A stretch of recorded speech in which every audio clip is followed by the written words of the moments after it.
Welcome, I'm Catherine Hadro, and this is EWTN Pro-Life Weekly. On this vote, the yeas are 50, the nays are 49. The nomination is confirmed. Confirmation vote. The Senate narrowly confirmed Xavier Becerra as Health and Human Services Secretary, but concerns over his aggressive abortion agenda continue to grow. We're joined by Senate Pro-Life Caucus Chair Steve Daines to hear about his tense exchange with the new HHS Secretary. Weird science.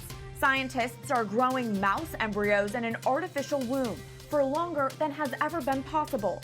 Researchers say humans could be next. We're joined by a pro-life scientist and Catholic bioethicist to discuss why experimenting on human embryos goes against our pro-life and Catholic views.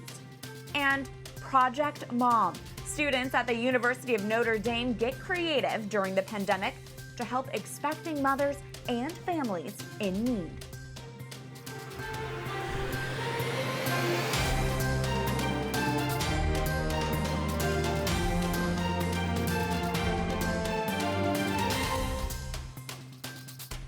Baptized Catholic Xavier Becerra is the new Secretary of Health and Human Services. It was a narrow Senate vote last week with only Republican Senator Susan Collins of Maine joining Senate Democrats to confirm the former California Attorney General to the post. All the other Republican senators opposed Becerra's nomination, largely because of his aggressive abortion record. Attorney General Becerra is not only unqualified, I say he is radically liberal in his positions. As former California Attorney General Xavier Becerra faced his confirmation hearings, senators slammed his qualifications to lead the Health and Human Services Department. He's made a name for himself in the Democrat Party for his extreme positions on abortion. But it's not just his lack of health care credentials that are concerning, as pro-life leaders point to his abortion extremism.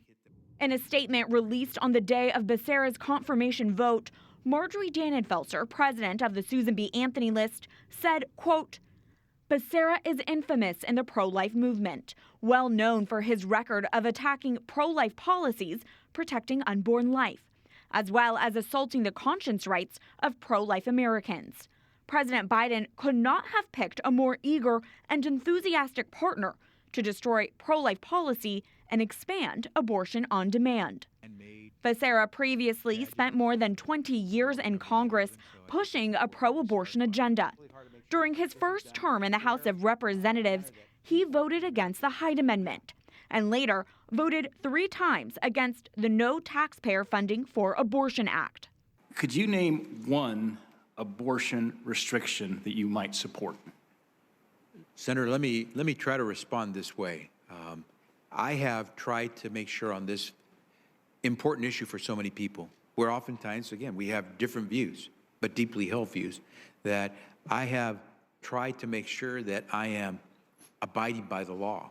Because whether it's a particular restriction or whether it's the whole idea of abortion, whether we agree or not, we have to come to some conclusion. Planned Parenthood gave Becerra a 100% approval rating for his work on Capitol Hill. His time as California Attorney General was not any better. In 2018, Becerra faced off against pro-life pregnancy centers at the Supreme Court, arguing they should be required to advertise for abortions.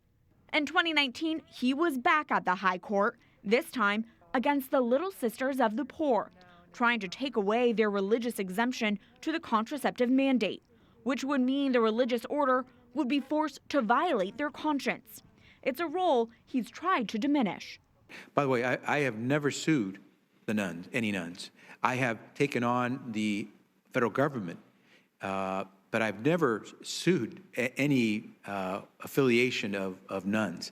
And in yet another red flag, Becerra, as California's top attorney, revived all 14 felony charges against David Daleiden, the project lead for the Center for Medical Progress, after he released undercover Planned Parenthood videos which allegedly show the illegal sale of body parts and fetal tissue from aborted babies.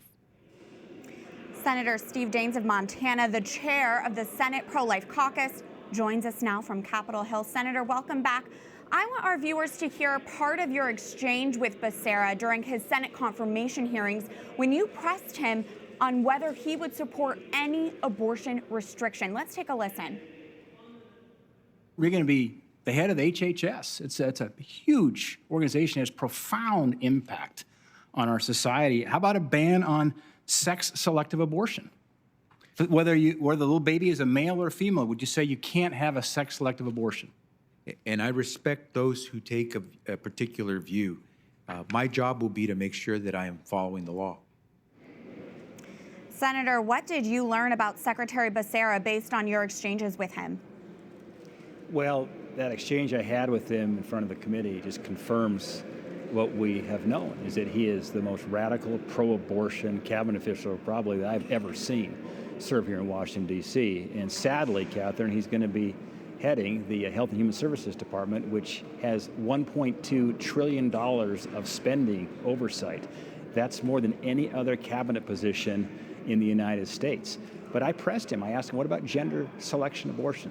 No answer. What about Down syndrome baby abortions? No answer. What about partial birth abortions? No answer. I mean, absolutely radio silent. And furthermore, it's not only the threat certainly to life, is one of the most enthusiastic pro-abortion leaders we have in our country, but it's also the attack on religious freedom when he sued the Little Sisters of the Poor. So he sadly now, by one vote, has been approved. He'll be serving under President Biden, but it shows you how radical and pro-abortion and far left this administration is. Contrast that to President Trump. He was the most pro-life president. We saw more pro-life wins than any other president, certainly in my lifetime, perhaps in American history. Sadly, Joe Biden is going to go down in history now as being the most pro-abortion presidents we've seen in our country's history. Senator, on that topic of religious freedom, do you foresee Secretary Becerra targeting religious groups over their pro-life views? Do you think we'll see more cases similar to that of the Little Sisters of the Poor? Well, based on his track record, I fear that we may see more of these attacks on these issues of conscience protections, as demonstrated by his past record. We've already seen now on the issue of abortion where he has supported and the Biden administration has lifted the Hyde protections here relating taxpayers paying for abortions. So we saw that with this last COVID package. And furthermore, Becerra has already moved forward now on actions that would allow grants to go to Planned Parenthood. And so it didn't take long, Catherine, sadly, but they're already moving down the path here in this pro-abortion agenda, administering it now with policies that should be very, very concerning to all of us who fight for life every day. When we last spoke, Senator, you announced that you had more than 45 senators promise to oppose any legislation that goes after pro-life protections. It is filibuster-proof. What happens, though, Senator, if the filibuster is busted? Can you put into context the role the filibuster plays for the pro-life movement in the Senate? Well, this debate that's going on right now regarding the filibuster has profound implications, not just in the short term, but for the long term for our country. Here's what concerns me more than anything else. Certainly be stripping any pro-life protections. Those would be gone. Those would be gone. And we would not be able to move forward with any of our pro-life protections because they could stop us on every front. But what they will also do is they'll move forward with D.C. statehood, with Puerto Rican statehood, and then completely restructure the United States Supreme Court. Those changes will ensure that the pro-abortion caucus in the United States Senate will be in power for at least a generation, if not further. That'll be true in the United States Senate, and then they'll undermine all the great work we did of putting pro-life Supreme Court justices on the bench like Amy Coney Barrett. That truly would be for naught because they will pack the Supreme Court with pro-abortion justices, and those are lifetime appointments. So that's what's at stake right now in this filibuster debate. Under the Trump administration, the HHS department created a conscience and religious freedom division. Do you think it's important that division stays in place now with an HHS Secretary Becerra? Absolutely. I mean, I'm just so grateful for the work that was done in the Trump administration and Secretary Azar. I mean, just great progress made on the issues of life and conscience protection, religious freedom. So I hope that stays there. But again, sadly, if you look at the record of Xavier Becerra, what he did in California, what he did in Congress. He has taken the most radical and extreme positions on the issues of life and religious freedom. So I fear that that will probably be undone under this administration. And a lot of his views are now on the record based on how you pressed him during his confirmation hearing. Senator Steve Daines of Montana, chair of the Senate Pro-Life Caucus, thank you for your time. Thanks, Catherine. Joining us now on Skype is Autumn Christensen, Policy Director for the Susan B. Anthony List. Autumn, welcome back. What should the pro-life movement brace for now that Xavier Becerra is HHS Secretary? What can we expect of him in this new role? Well, you know so well that as Attorney General out in California, Becerra was always the first in line to carry the torch for the abortion industry and Planned Parenthood. For example, he worked to lead other attorney generals in exploiting COVID for fetal tissue research and mail order abortion. So we expect more of the same as he now leads the Department of Health and Human Services. Autumn, the same day that Becerra was confirmed, the Biden administration announced they are rewriting the pro-life Protect Life rule. How significant is this, and what do viewers need to know? Sure. So the Protect Life rule is an administrative policy that was put in place by President Trump. It says that abortion is not birth control, and therefore any federally funded family planning grant programs called the Title X program shouldn't be funding abortion clinics. It's outrageous to think that taxpayers would give money to abortion clinics, but that's exactly what the Biden administration intends to do, to take money away from neutral centers and instead give it to organizations like Planned Parenthood, the largest abortion provider in the country. Autumn, earlier this month, EWTN News Nightly's White House correspondent Owen Jensen asked White House Press Secretary Jen Psaki about the Conscience and Religious Freedom Division at HHS. Let's take a listen. Will President Biden keep the Conscience and Religious Freedom Division at HHS, the office that was put in place under President Trump? Will he keep it in place to receive conscience complaints from those doctors? You'll have to talk to a future Secretary Becerra once he is confirmed. Autumn, can you speak to that? And why is the Conscience and Religious Freedom Division at HHS important? Right. Well, this division is exactly as was said, the division responsible for enforcing conscience protections, for preventing states, federal agencies, and federally funded organizations from engaging in discriminatory action against pro-life doctors, pro-life nurses, individuals who simply don't want to be involved in abortion, as well as insurance companies that don't want to be involved in abortion. And what's really interesting about this is that this is the very division that fined the state of California $200 million per quarter for having violated a federal law known as the Hyde-Weldon Amendment. The way they violated it was by forcing all regulated insurance plans to cover abortion on demand. And quite ironically, Becerra was very quick to say that he did not intend to comply with that fine and with that requirement, and now he's in charge of that very same division. Wow. You know, Autumn, when Becerra was nominated, we encouraged our viewers to contact their senators and urge them to block Becerra. That obviously did not happen. So what's next? What can we in the pro-life movement do now that Becerra is confirmed at HHS? Well, I mean, the first thing that we have to do is shine daylight on his activities. We have to monitor and expose and share the extreme activity that is already in the works, and more will come, to promote the abortion agenda and to work toward divided government. If pro-life members retake the House and or the Senate, we'll have much greater opportunities to hold him accountable and to mitigate the damage of the Becerra HHS. We are absolutely going to continue to shine a light on his actions. Thanks for helping us to do that. Autumn Christensen with the Susan B. Anthony List. Thank you. Thank you. For the first time, scientists have grown mouse embryos in an artificial uterus, and some experts indicate that humans could be next, prompting major ethical questions and concerns. Take a look at this video from the Weizmann Institute of Science in Israel, where scientists recently grew more than 1,000 mice embryos inside artificial wombs.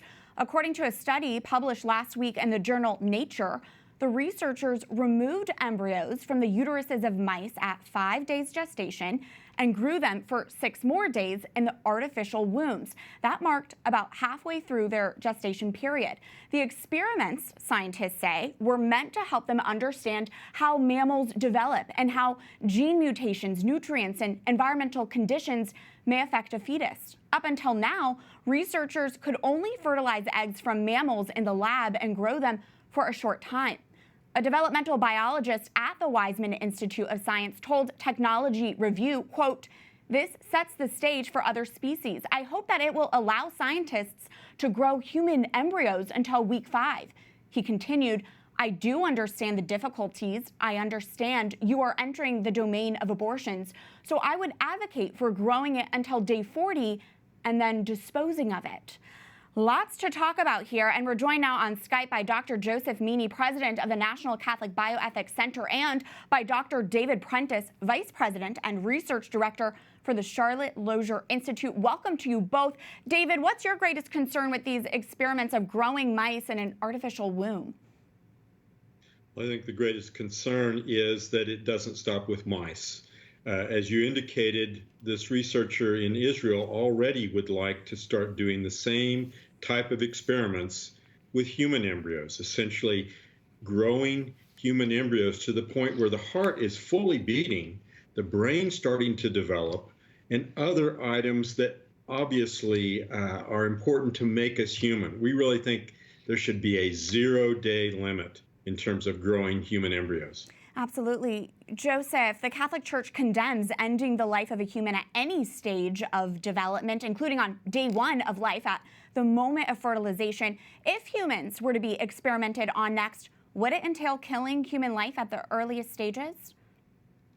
That's correct, yes. And in fact, the Church has already spoken to this issue in the instruction from the Congregation for the Doctrine of the Faith, Donum Vitae, back in 1987, that the only experiments that could be morally licit on embryos or human fetuses would be ones that are directly therapeutic. They would actually be there to help them resolve issues, but nothing that would put their lives in danger could be acceptable. And just to follow up to that, Joseph, the Catholic Church also condemns the creation of human life outside of the Marriage Act. Here's a quote from the Catholic Catechism, quote, "Techniques that entail the dissociation of husband and wife by the intrusion of a person other than the couple are gravely immoral." Joseph, would this fall under that category of dissociating husband and wife?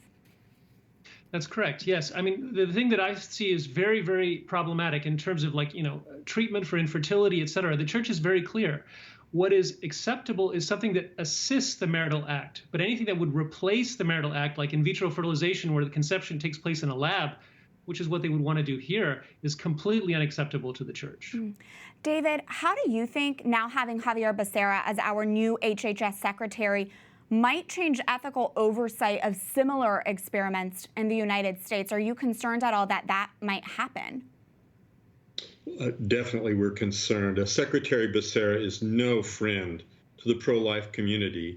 And now that he's in charge of overseeing all these regulations, you can anticipate that things are going to open up for more types of horrific human experiments. Thank you, Madam Chair.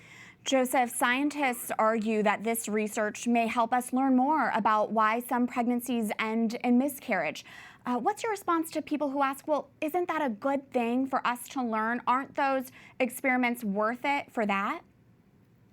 So it's a very good idea to look into the causes of miscarriage. And in fact, doing animal experimentation is the way to go, and other things that do not put human embryos in danger. However, procreation is all about, respecting the dignity of the human person and creating an artificial womb, where the child is completely disassociated from the mother for 9 months or even, just a few weeks. But all of that, it was completely contradictory to the dignity of the human person.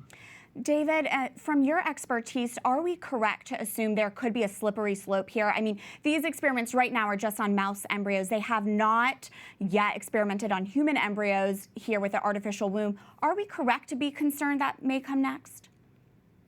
I think we're definitely correct to assume that.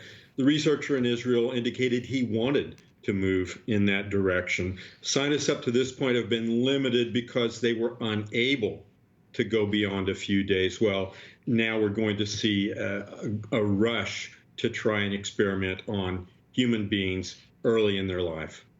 And Joseph, just want to go to you now and ask if you have any final thoughts here and any criticism that people say that, well, is this just further proof the Catholic Church is anti-science? Right. So it's very important to say the church is very pro-science. We're involved in so much scientific research at Catholic universities, et cetera. However, we always put the human person at the center of science, not to be experimented upon, but to be actually helped. And so these kinds of, experiments where they will actually be killing human beings are never something that can be done. We'd rather have to go and look to see what we can do to help people and, prevent miscarriage, absolutely, but not by putting children at risk. Well, thank you both for your clarity and your expertise, Dr. David Prentice and Dr. Joseph Meaney. Thank you both.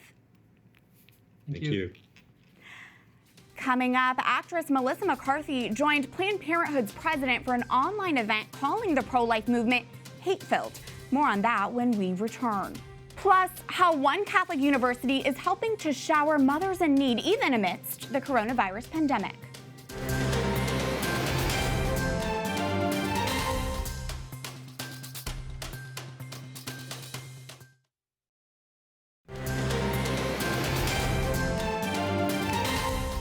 Welcome back to EWTN Pro-Life Weekly. I'm Catherine Hadro.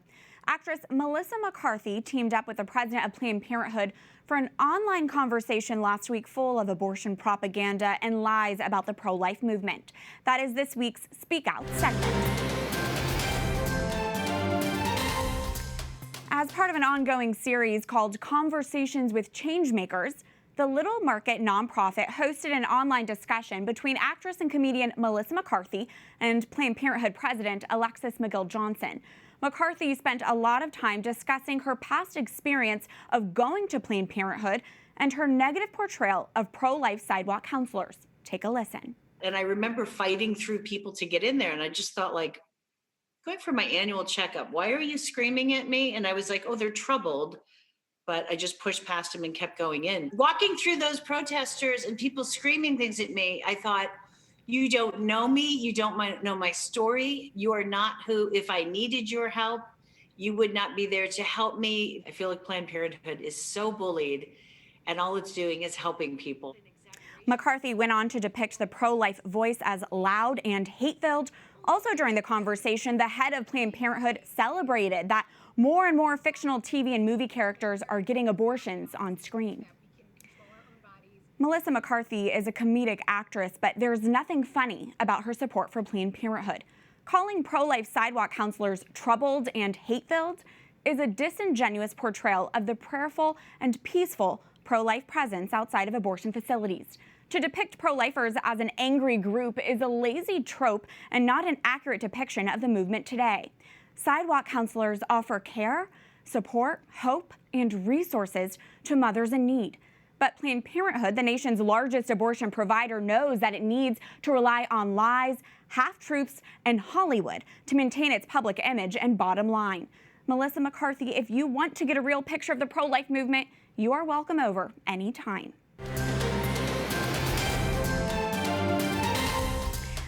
Most things have changed amidst the coronavirus pandemic, but one university's efforts to support mothers in need has stayed constant this past year with the help of some creativity and innovation along the way. Project Mom is a program under the Notre Dame Alumni Association's Chuck and Joan Lennon Gospel of Life initiative. The program hosts baby showers for mothers in need. We spoke with one university employee who has been involved with Project Mom from the start for this week's Pro-Life Focus. To date, we've helped over 358 mothers and their children, and so we're really excited to see that momentum continue. Dan Allen is Associate Director of Spirituality and Service at the University of Notre Dame Alumni Association. He says Project Mom launched in 2018 when the college saw similar concepts from pro-life clubs. While we were so inspired to see what they're doing for women and their children here locally, we wanted to expand that offering to our robust clubs network around the country and around the world. Project Mom partners with churches, pregnancy centers, and community organizations to identify expectant mothers in need so they can host them baby showers for both material and relational support. we really emphasize with the clubs that this is more than material support. This is more than just a diaper drive or a supply drive. While those things are really important, it's also really about the emotional lift that these moms receive from being part of the shower. The COVID-19 pandemic has definitely disrupted what the baby shower events look like, but Project Mom has managed to adapt by going virtual. Doesn't quite approach the good feelings that happen in the in-person showers, but it's been good to still see some of them go forward. With 350 and counting mothers served, Project Mom has touched a lot of lives so far. Often they're coming from backgrounds where their families or friends may not be able to host a shower for them in the way that you might hope for or expect. And so it's great to see the club step in. And just from the accounts and the pictures that you hear from the moms, it's just nice for them, a change of pace for them really to feel special. For a university named after Our Lady, this alum group takes the responsibility seriously to honor our Holy Mother by caring for these mothers in need. More than 30 clubs have applied for the Project Mom funding. Several have applied multiple times and hosted multiple showers. Alan tells us they will continue to work with a handful of clubs to stay virtual until they can safely resume the in-person showers. That does it for this edition of EWTN Pro-Life Weekly. Until next time, we'd love to hear from you. Find us on social media at EWTN Pro-Life on all social media platforms, Twitter, Facebook, Instagram, we're there. You can also send us a message by emailing prolifeweekly@ewtn.com. We love to hear from you. Remember, life is a gift. Your life is a gift. God bless.